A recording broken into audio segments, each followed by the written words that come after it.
Hello दोस्तों, कैसे हैं आप सब। स्वागत है आप सभी का कॉमिक वर्ल्ड चैनल पर। तो चलिए दोस्तों, आज मैं आप लोगों के लिए लेकर आया हूँ चैनल पे एफएमसी सीरीज़ की कॉमिक ऐलान।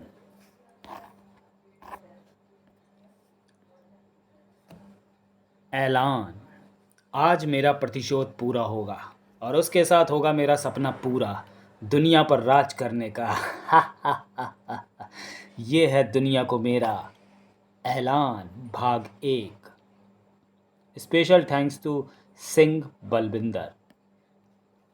दूर कहीं वीराने में अंधेरा कायम रही, अंधेरा कायम रही, अंधेरा कायम रही।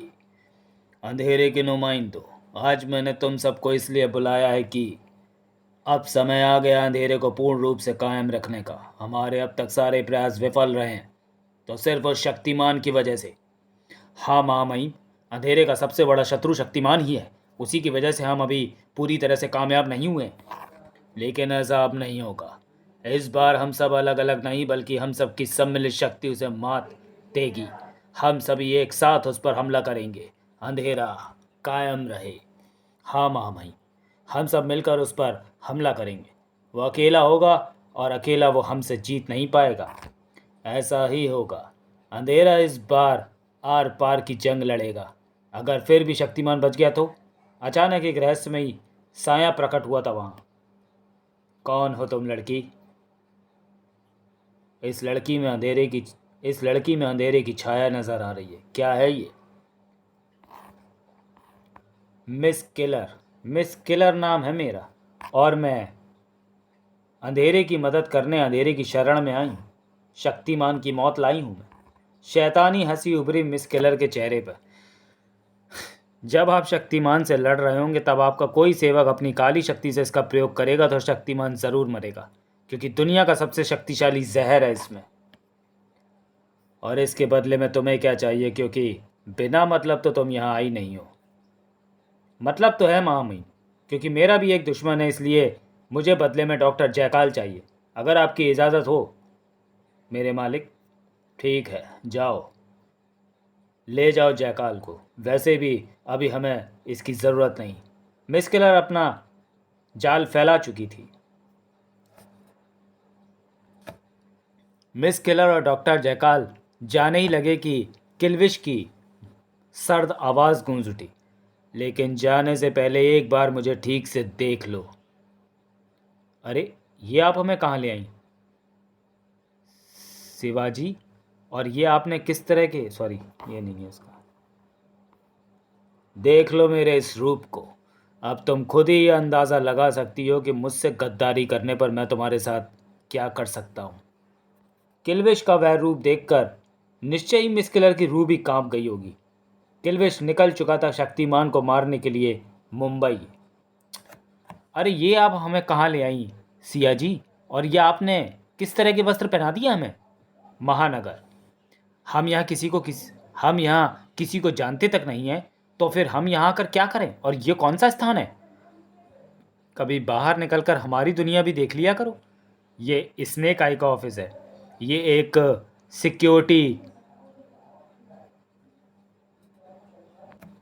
एजेंसी है और आज ही के दिन इसकी स्थापना हुई थी, इसलिए आज यहाँ एक पार्टी रखी गई है।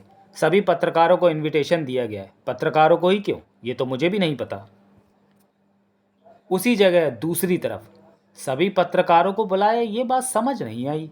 इसमें समझने वाली क्या बात है? आजकल इसी तरह मुफ्त की पब्लिसिटी मिल जाती है। जी, हमारा नाम काल है। यहाँ और कोई नहीं है क्या? नमस्कार, मैं गंगाधर, और आप? Good evening friends. तो आप हैं मिस गीता विश्वास? जी, पर आपकी तारीफ। और आप मुझे कैसे जानते हैं? मुझे शाह कहते हैं। स्नेक आई में आपका स्वागत है। और आप मिस्टर? हमारा नाम गंगाधर है। दो महाशक्तियाँ जो एक दूसरे के वास्तविक रूप से अनजान थे।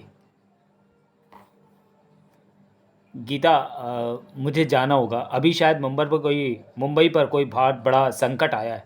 इतना कहते ही एक पल भी नहीं रुका वह रक्षक, और किसी एकांत स्थान पर जाकर वह बनकर, गुड इवनिंग दोस्तों, मैं हूँ डांगी। और मैं आप सबका यहाँ स्वागत करती हूँ। आज ही के दिन हमने स्नेक आई की शुरुआत की थी, इसलिए हमने आप सबको यहाँ डांगी अपनी बात पूरी कर पाती उससे पहले ही चौंक पड़ा गंगाधर। गीता, मुझे जाना होगा, अभी शायद मुंबई पर कोई बहुत बड़ा संकट आया है। इतना कहते ही एक पल भी नहीं रुका वह रक्षक, और किसी एकांत स्थान पर जाकर वह बनकर शक्तिमान चल पड़ा अपनी मंजिल की तरफ। मुंबई में जहाँ संकट नहीं कहर आया हुआ था, और उस कहर का नाम था तमराज किल्विश। यहाँ तो किल्विश ने तबाही मचा रखी है। शक्तिमान, मदद करो! नहीं आएगा तुम्हारा रखवाला Shaktimaan. Help! Help! Please help! कहाँ हो शक्तिमान, अंधेरे के दुश्मन? आज अंधेरा तुम्हें दिखाएगा अपनी असली ताकत। अंधेरा कायम रहे। रुक जाओ तमराज किल्विश, रुक जाओ किल्विश, बंद करो ये तबाही। मैं तुम्हें अब और तबाही नहीं मचाने दूंगा। आज किल्विश तुम्हारी मौत बनकर आया है शक्तिमान, पर तुम मुझसे लड़ोगे या मेरी सेना से इन लोगों को बचाओगे? ये सही कह रहा है, इससे लड़ूं या इसकी सेना से? किल्विश से ज़्यादा तबाही तो इसकी सेना मचा रही है। पहले इन्हें रोकता हूँ, पर इनकी तादाद बहुत ज़्यादा है। यहाँ पर ये, वहाँ किल्विश। आज सच में किल्विश अपनी पूरी ताकत के साथ आया था। मैं अकेला हूँ, समझ नहीं आ रहा कि मैं इन मासूमों को बचाऊँ या किल्विश से लड़ूँ। मिटा दो रोशनी के सभी प्रतिरूपों को, फैला दो वहाँ पूरी तरह अंधेरा, खत्म कर दो अंधेरे के वजूद को, ना मानने वालों को, खत्म कर दो शक्तिमान को। शैतान संख्या में अधिक है तो क्या हुआ? वह भी शक्तिमान था जो एक तरफ शैतानों को तेजी से मार भी रहा था। तो ये सभी शैतान है जो ईश्वर की रचना नहीं है, इसलिए इनको मारने से मेरा प्रण नहीं टूटेगा। दूसरी तरफ लोगों को बचा भी रहा था, लेकिन किल्विश के इन शैतानों ने शक्तिमान की चिंता बढ़ा दी थी।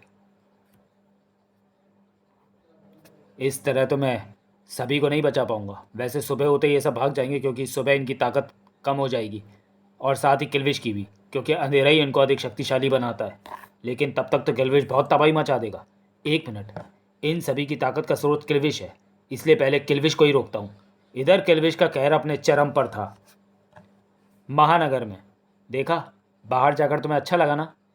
नहीं, हमें लगा हम व्यर्थ ही गए, पर शायद हमें कुछ अलग भी लगा। जैसे, मुझे नहीं पता तुम क्या कहना चाहते हो। मैं तुम्हारे लिए टीवी चालू करती हूँ। गंगाधर और शाह दोनों में से एक अजीब सा तेज था, कुछ अलग से थे दोनों अन्य से। टीवी चालू करते ही,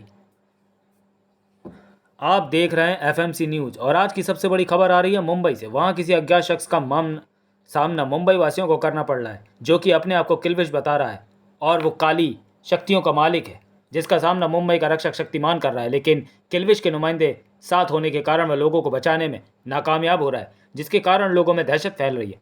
अब ऐसा लग रहा है जैसे कि शक्तिमान को भी किसी की मदद की ज़रूरत है। हमें इस रक्षक शक्तिमान की सहायता करनी चाहिए। हम इसकी सहायता कर सकते हैं। हमें जल्दी वहाँ जाना होगा। हमें इस रक्षक शक्तिमान की मदद के लिए जाना होगा। आप हमें वहाँ ले चलो सिया जी। तुम वहाँ नहीं जा सकते, मुंबई यहाँ से बहुत दूर है, और तुम्हें यहाँ कुछ भी हो सकता है। शक्तिमान वहाँ सब संभाल लेगा, वह बहुत शक्तिशाली है। लेकिन हम हाथ पर हाथ धरे निर्दोष लोगों को मरते तो नहीं देख सकते। ये हमारे धर्म के खिलाफ है। हम सदा ही लोगों को बचाते आए हैं, ये हमारा धर्म भी है और कर्म भी। पर मैं नहीं चाहती कि लोगों को तुम्हारी सच्चाई पता चले। वैसे भी तुम यहाँ के नियमों और कानूनों से अनभिज्ञ हो। मेरी खातिर रुक जाओ, मैं तुम्हारे भले के लिए कह रही हूँ, प्लीज़। जब वास्तव में तुम्हारी ज़रूरत होगी, मैं तुम्हें नहीं रोकूंगी। आपको नहीं पता सिया जी, आप हमें हमारे कर्तव्य के पालन से रोक रही हैं। आप हमसे हमारा प्रण तोड़ने को कह रही हैं। हमने प्रण लिया है कि हम सदैव मानवता की रक्षा करेंगे और बुराई का नाश करेंगे। हमारा समस्त जीवन ही धर्म की रक्षा हेतु है। आप ही बताइए, हम कैसे स्वयं को रोकें?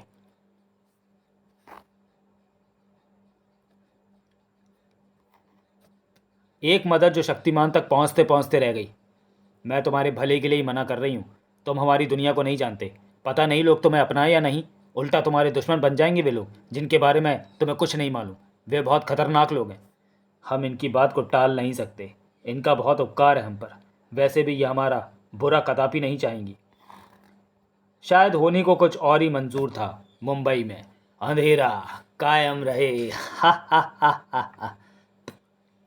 अंधेरे को मिटाने के लिए अभी शक्तिमान मौजूद है किल्विश। मासूमों को छोड़ो और अपने बराबर वाले का मुकाबला करो। बराबर वालों से?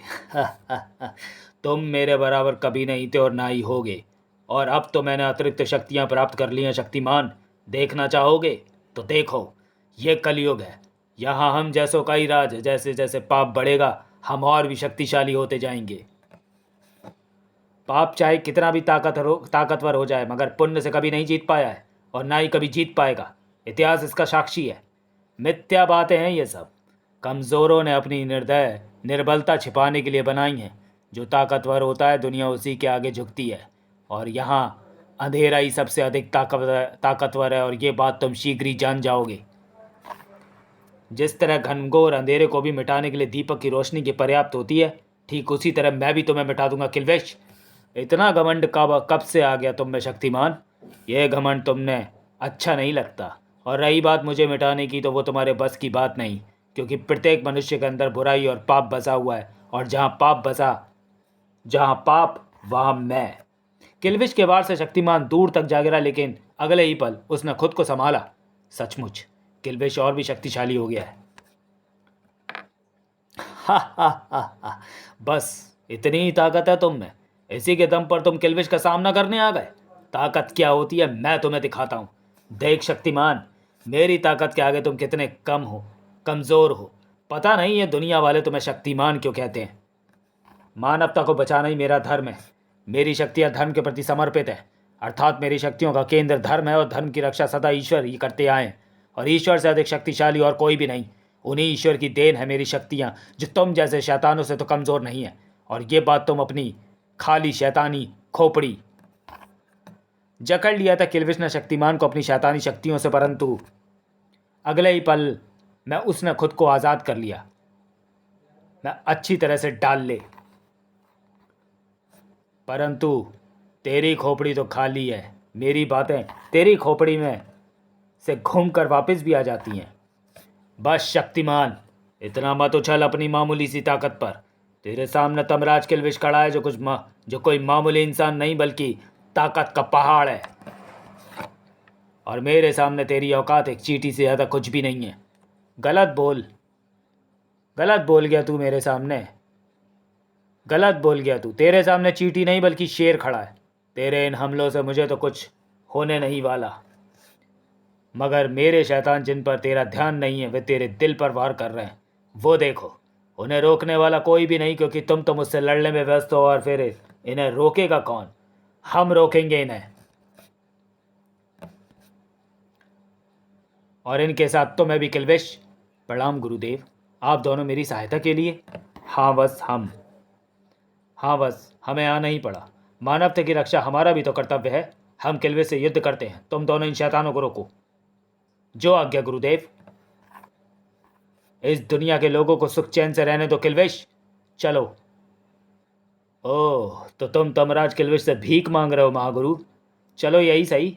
अगर मेरे भीख मांगने से तू लोगों का सुख चैन लोगों को लौटा सकता है, तो ऐसी भीख मैं हजारों बार मांगने को तैयार हूं किल्विश। भीख में भी मैं तुम्हें मौत दूंगा महागुरु। नादान मत बनो किल्विश। अकेला शक्तिमान ही तुम सब पर भारी पड़ रहा था, और अब तो हम भी आ गए। इसलिए कहता हूं लौट जाओ यहाँ से। हम तुम्हें एक मौका और देते हैं। लेकिन मैं तुम्हें कोई मौका नहीं दूंगा महागुरु। अगर तुम्हारी यही इच्छा है तो ऐसा ही सही। तो फिर देर किस बात की? अब दिन निकलने वाला है, मुझे देर नहीं करनी चाहिए। मुझे अपने उस नुमाइंदे से संपर्क करके अपने उस कार्य को पूर्ण करना होगा जिसके लिए मैं यहाँ आया हूँ। इतना सोचते ही किल्विश अपने नुमाइंदे से संपर्क करता है। हमारी योजना के अनुसार अब तुम्हारे कार्य का समय आ गया है। अब तुम्हें अपना काम करना, और उसमें किसी भी तरह की चूक नहीं होनी चाहिए। जी मेरे मालिक। कहाँ खो गए किल्विश? कहीं तुम हमसे भयभीत तो नहीं हो गए? लोग किल्विश से भयभीत होते हैं महागुरु। किल्विश को भयभीत करना तुम्हारे बस का नहीं। तुम सिर्फ भयभीत ही नहीं बल्कि यहाँ से भागने भी लगोगे। ये जगह बिल्कुल ठीक है। अब तू नहीं बचेगा। अच्छाई और बुराई की शक्तियों की टक्कर हो चुकी थी। तुम अपनी पूरी शक्ति लगा लो, परंतु जीतोगे नहीं। मेरी हार या जीत की मत सोचो सूर्यांशी, अपने साथी की सोचो, जिसकी जान मेरी मुट्ठी में है। वो देख। किल्विश के उस नुमाइंदे द्वारा छोड़ा गया बाण नहीं चल पड़ा अपने लक्ष्य की तरफ, जो था सूर्यांशी। चौंक उठा शक्तिमान। गुरुदेव! चिंतित नजर आने लगे महागुरु। नहीं, ये नहीं हो सकता, ये कोई साधारण बाण नहीं लगता। कहीं ये कोई दिव्यास्त्र तो नहीं? पर किल्विश के पास दिव्यास्त्र कहाँ से आया? कुछ तो गड़बड़ लगती है हमें। और साथ ही सूरज निकल आया, सुबह हो गई थी। परंतु किल्विश अपनी योजना में कामयाब हो गया था। मुझे जाना होगा महागुरु, सुबह जो हो गई है। पर जाते जाते तुम्हारी सेना का एक सिपाही खत्म कर दिया मैंने। अगर उसे बचा सकते हो तो बचा लो। अंधेरा कायम रहे। जाते आते किल्विश अपनी एक चाल और चल गया। गुरुदेव, इनका शरीर तो तेजी से गल रहा है। हाँ, बस हम भी देख रहे हैं, इसलिए हमने अपनी योग शक्ति से इनका गलना रोक दिया है। ये कोई दिव्यास्त्र नहीं बल्कि साधारण तीर है बस, किंतु इसकी नोक पर बहुत तीव्र विष लगा है। इस विष की जांच करनी होगी हमें। महागुरु अपनी योग शक्ति से जांच करने लग गए और जो नतीजा निकला उससे चौंक पड़े महागुरु। असंभव! ये विष किल्विश के पास कैसे हो सकता है? ये एक दैवीय विष है, संसार का सबसे घातक विष। दैवीय जहर? तो क्या गुरुजी के प्राण नहीं बचेंगे? नहीं, बस हमारी योग शक्ति न सिर्फ इनके शरीर को गलने से रोक रही है बल्कि इनकी आत्मा को भी इनके शरीर से निकलने से रोक रही है। लेकिन गुरुदेव, सभी जहर की कोई ना कोई औषधि जरूर होती है, तो इस जहर का भी जरूर कोई ना कोई इलाज होगा। इस विष का कोई इलाज नहीं है, परंतु एक उपाय है। विष ही विष को काट सकता है। इस विष की कोई काट तो नहीं, परंतु एक विष है इस संसार में जिससे हम अपनी योग साधना के जरिए इस विष की काट बना सकते हैं और इनके प्राण भी बचा सकते हैं। परंतु क्या गुरुदेव? आप बस आदेश दीजिए, उस जहर को मैं संसार के किसी भी कोने से ले आऊंगा। इतना आसान नहीं है बस। वो विष बहुत ही शक्तिशाली इच्छाधारी नाग का है। बहुत सी अद्भुत शक्तियों का धारक है वो इच्छाधारी नाग मानव। लेकिन हमें इनके प्राण बचाना बहुत ज़रूरी है, क्योंकि अंधेरे के खिलाफ हमारी इस लड़ाई में इनकी हमें बहुत आवश्यकता पड़ेगी। इसलिए तुम्हें जाना ही होगा नागद्वीप। सब समय कम है, तुरंत जाओ। उस विशाल समुद्र को पार करने के बाद तुम्हें अपनी आध्यात्मिक शक्ति से देखने पर नागद्वीप दिखाई देगा। जो आज्ञा गुरुदेव। आदेश मिलने के बाद एक पल भी नहीं रुका शक्तिमान। उस पूरे द्वीप में इच्छाधारी नाग मानव रहते हैं। वहाँ एक इच्छाधारी नागिन विसर्पी है जो वहाँ की राजकुमारी है और सभी उसी का आदेश मानते हैं। परंतु पूरा नागद्वीप एक शक्तिशाली नाग मानव के संरक्षण में है। महात्मा कालदूत नाम है उसका, और उसी का विष लाना है तुम्हें हर हाल में। और चल पड़ा अपनी मंजिल की तरफ। ओह, आवेश में आकर यह कैसा आदेश दे दिया हमने, कहीं शक्तिमान वहां कुछ अनर्थ ना कर दे। हमारा प्लान नाकाम रहा। तीर शक्तिमान को नहीं बल्कि उसके गुरु को लगा है। और यहाँ जयकाल और मिस किलर पूरी घटना पर नज़र रखे हुए थे। नहीं डॉक्टर जयकाल, हमारा प्लान कामयाब रहा। मतलब क्या है तुम्हारा प्लान? हमारा प्लान था शक्तिमान के किसी एक गुरु को जहर वाला तीर मारने का। प्लान इसलिए बदलना पड़ा क्योंकि अगर शक्तिमान को तीर मारते तो हो सकता था कि वो तीर शक्तिमान के शरीर को भेद ही ना पाए। और चलो अगर भेद भी दिया होता और जहर शक्तिमान के शरीर में पहुंच भी जाता तो फिर एंटीडोट वाला जहर कौन लेने जाता? महागुरु ही जाते ना। और अगर महागुरु ही जाते तो मेरा प्लान कभी कामयाब नहीं होता जो मैंने सोचा हुआ है। तो ये सब तुम्हारे प्लान से हो रहा है? हाँ, मगर ये सब कुछ महामहिम किल्विश की अनुमति से ही किया गया है। ये बात अलग है कि इसमें किल्विश भी खुद एक मोहरा ही है। अब बातों में समय खराब मत करो, ये काम हमें जल्द से जल्द पूरा करना है। मैंने अपना काम कर दिया है, ये मेरे लिए कोई नया नहीं है। तो मेरे लिए कौन सा नया है? बहुत गहरी साजिश रची जा रही थी वहाँ पर, और वहाँ शक्तिमान के कदम पड़ चुके थे नागद्वीप पर। शक्तिमान आगे बढ़ने वाला ही था कि तभी रोक लिया उसे नागसेना और राजकुमारी विसर्पी ने। रुक जाओ, कौन हो तुम और यहाँ कैसे पहुँचे? मुझे शक्तिमान कहते हैं और मैं एक सूर्यांशी हूँ। ये दोस्त है या दुश्मन? अभी पता चल जाएगा। तुम्हारे यहाँ आने का क्या उद्देश्य है शक्तिमान? मैं यहाँ महात्मा कालदूत से मिलने आया हूँ। क्यों मिलना चाहते हो महात्मन से? मुझे उनका जहर चाहिए। और जो उद्देश्य शक्तिमान ने बताया उसे सुनकर चौंक गई राजकुमारी विसर्पी। लो सिंहनाग, दुश्मन निकला यह मानव तो। अपनी जिंदगी प्यारी है तो वापस लौट जाओ मानव, क्योंकि महात्मा कालदूत का जहर नहीं अभी तो मौत मिलेगी तुम्हें। और विसर्पी ने दे दिया आदेश, खत्म कर दो इसे। आदेश मिलते ही टूट पड़ा सिंहनाग। मेहमानों के साथ ऐसा सलूक करते हो तुम लोग? मेहमान बनकर आता तो तुझे अपनी पलकों पर बिठाते, परंतु तू तो शत्रु बनकर आया है। मुझे विवश मत करो नाग मानवो, अन्यथा मैं भी तुम्हारे वारों का उत्तर दे सकता हूँ, और शत्रुओं का हम ऐसे ही स्वागत करते हैं। नाग मानवों के वार से टूट गया शक्तिमान का सब्र का बांध। बस, बहुत हुआ। अगर तुम युद्ध ही चाहते हो तो ऐसा ही सही। अब बारी शक्तिमान की थी। मैं यहाँ शांतिपूर्वक अपना काम करने आया था, परंतु तुम जैसे शक्ति के मद में चूर प्राणी कोई कार्य शांति से करने ही नहीं देते। पल भर भी नहीं लगाया शक्तिमान ने नाग सैनिकों को ढेर करने में। नाग सैनिक पर वार करके तुमने अपनी मृत्यु को बुला लिया है। प्रत्येक नाग सैनिक के रक्त का हिसाब लूंगी तुमसे। हमें एक स्त्री पर वार करने पर विवश मत करो राजकुमारी। मुझे क्षमा करना राजकुमारी। विसर्पी ने बहुत कम आंका था शक्तिमान की ताकत को। मैं अपने गुरुदेव के आदेश से बना हूं, अन्यथा एक स्त्री पर कभी वार नहीं करता।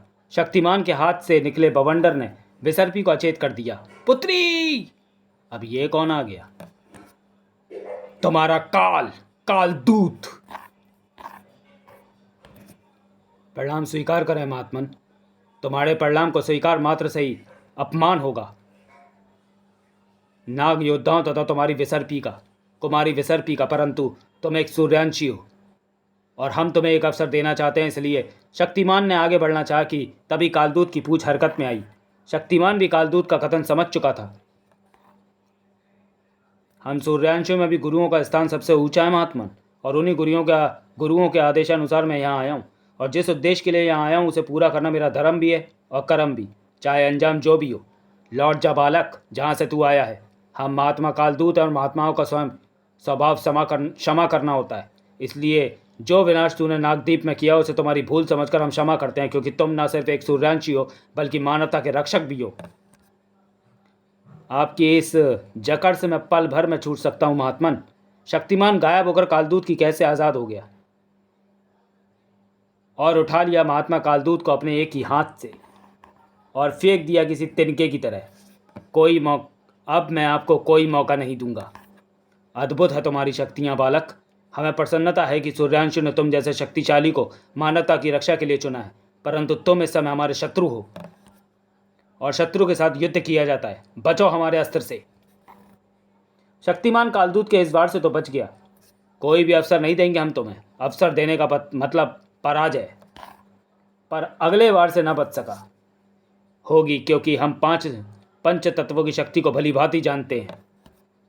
महात्मा होने के साथ साथ एक असाधारण योद्धा भी हैं ये। इन्हें परास्त करने के लिए अपनी संपूर्ण शक्ति लगानी होगी मुझे। प्रशंसा किए बगैर कालदूत भी ना रह सके। तुम्हारी शक्तियां वास्तव में देवताओं से कम नहीं है शक्तिमान।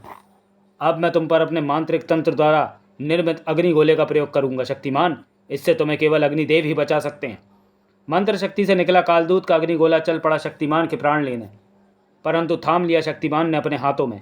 समस्त अग्निदेव का ही प्रतिरूप है। उन्हीं रूपों में से एक पंचतत्व का अग्नि रूप भी है, जो मेरे यौगिक शक्ति का आधार भी है। अतः मैं उसे नष्ट तो नहीं कर सकता, परंतु ग्रहण तो कर ही सकता हूँ। हे मांत्रित अग्नि, मैं आपका अपमान नहीं कर रहा। मैं तो मात्र अपने गुरुदेव के आदेश का पालन कर रहा हूँ।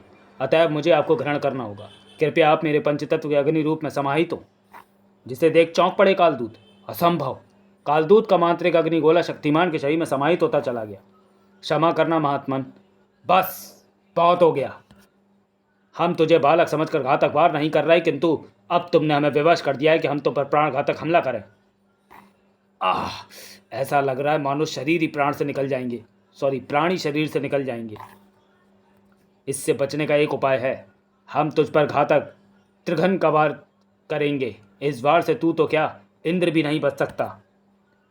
ये त्रिघन एक ही दिशा में घूम रहे हो। इनकी घूमने की रफ्तार से अधिक तो मैं घूम सकता हूँ।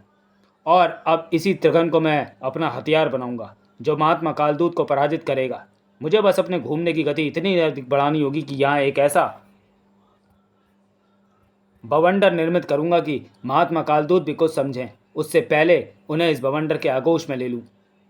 शक्तिमान ने अपने प्लान के मुताबिक एक ऐसा विशाल बवंडर बनाया कि बन गया काम। कालदूत कुछ समझना चखा और वहीं ढेर हो गए। अब मुझे और अधिक देर नहीं करनी चाहिए। इनका जहर लेकर मुझे तुरंत यहाँ से चले जाना चाहिए। शक्तिमान कालदूत का जहर लेकर चल पड़ा अपने महागुरु के पास, पर जल्द ही और पीछे छोड़ गया तबाही का मंजर। सुनसान कर गया पूरे नागद्वीप को। पर जल्द ही इस खामोशी को चीरते हुए 2 कदम आगे बढ़ रहे थे। और यहाँ शक्तिमान पहुँच चुका था अपने गुरुदेव के पास। गुरुदेव, मैं महात्मा कालदूत का जहर ले आया हूँ। शुक्र है ईश्वर का, अब मैं इस विष से प्रतिरोधक औषधि बना लूँगा। परंतु तुम्हें एक बात और बतानी है वत्स। बताइए गुरुदेव। ये विष वैसे तो सर्पों के राजा देव कालजयी का है, किंतु एक मनुष्य और जिसकी रगों में ही ये विष दौड़ता है, और शायद उसी के साथ मिलकर किलविश ये विष हम पर प्रयोग किया है। मिस किलर की लैब। कितना समय और शेष है तुम्हारे और मेरे दुश्मन की मौत में? बस महामहिम, क्लोनिंग की प्रक्रिया अपने अंतिम चरण पर है, इधर नागद्वीप में। ये कैसे हो सकता है? महात्मा कालदूत विसर्पी पंचनाग और नाग सैनिकों को पराजित कर सके, ऐसा कौन हो सकता है? कौन है वो? नागराज। नागराज? या तो हमारी योजना अनुसार आपस में लड़कर मर जाएंगे, या फिर उन्हें मारेगी उनकी ये मौत। बताओ विसर्पी, कौन है जिसका इतना दुस्साहस हुआ? शक्तिमान, शक्तिमान। क्रमशः कथा जारी रहेगी जंग में।